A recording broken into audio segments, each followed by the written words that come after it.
If you watch the news, there will be a lot of sadness, most of the time, some craziness. Sad news about the shooting at Texas elementary school, and craziness with the leftists angry with the Catholic Church, angry with the Archbishop of San Francisco as he banned the Speaker of the House from Holy Communion. A lot of non-Catholics, non-Christian leftist theologians emerge in the world of media, telling the church what they should do and what they should not do, and what they can do and what they cannot do. Once again, my condolences to the children and family of Bernita, and to all of you, thank you for coming out this morning in spite of the rain for this funeral liturgy of the Mass. We always ask the family what readings they would like to use for their funeral Mass. Sometimes they pick up, sometimes they ask the priest to do so. Today, the gospel that I read is not listed in the readings for the funeral Mass. It is from the Passover meal of Jesus, the Last Supper of Jesus. One of my professors in the seminary who taught us Bible was Father Sylvanus. He taught us the first 5 books of the Bible. But out of the time allotted to him to do that, he spent almost 1/3 of his time just with first 5 chapters of Genesis.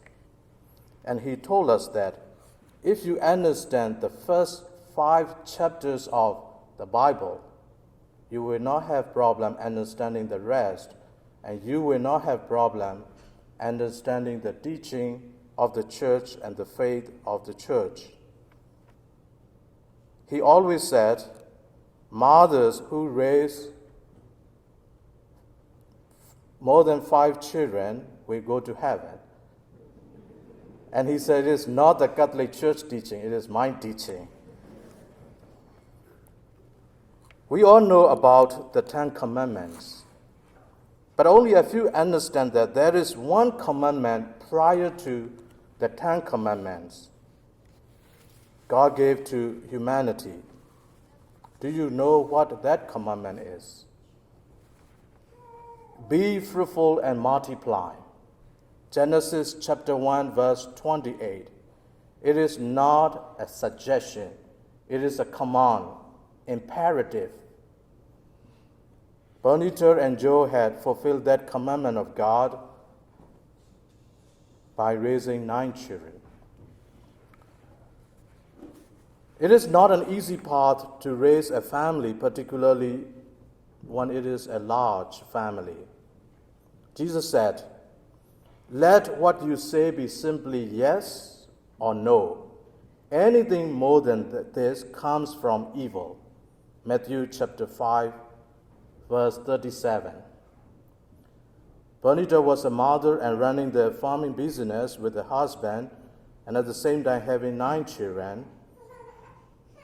And she had lived that teaching of Jesus as a principle of her management.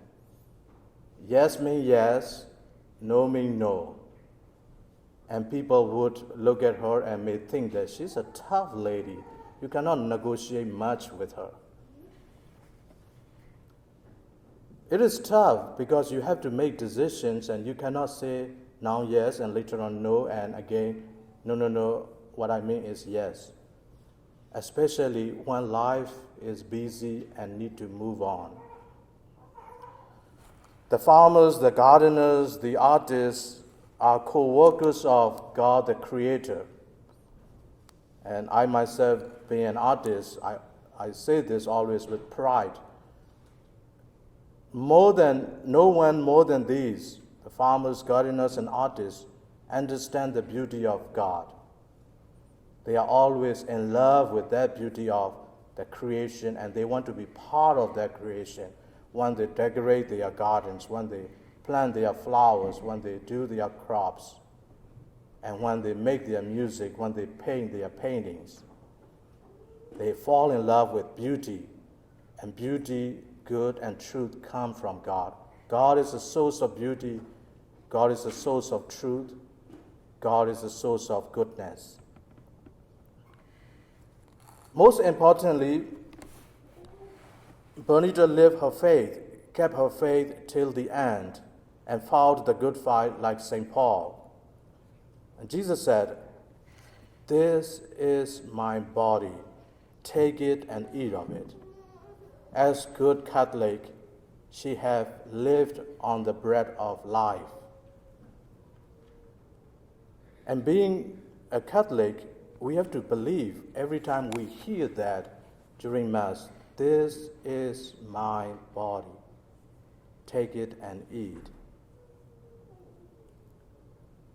We also know the ancient serpent in the 3rd chapter of Genesis came, have conversation with Eve, and trick her and make her fall into sin. And with sin, death and suffering enter human life. The ancient serpent, that Satan, is always to take the soul away from God, to destroy the relationship with man and God. That is his purpose. And we also know from the Bible, he is always trying to mimic God because he wants to be God. You will see a lot of signs within a few months, a few weeks. Now one is already up at the corner. Value them both. We are not fighting against political issues, or we are not fighting against some different ideas. We are fighting against Satan. Because Satan wants to be God, and he will always mimic God. What are the leftists saying?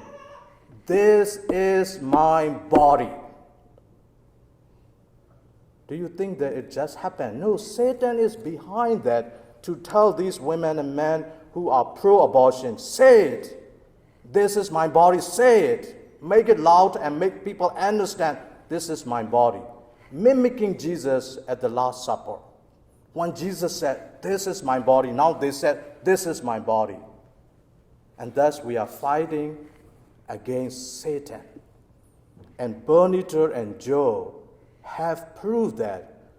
They know that life is sacred. They know that family is sacred. They value it.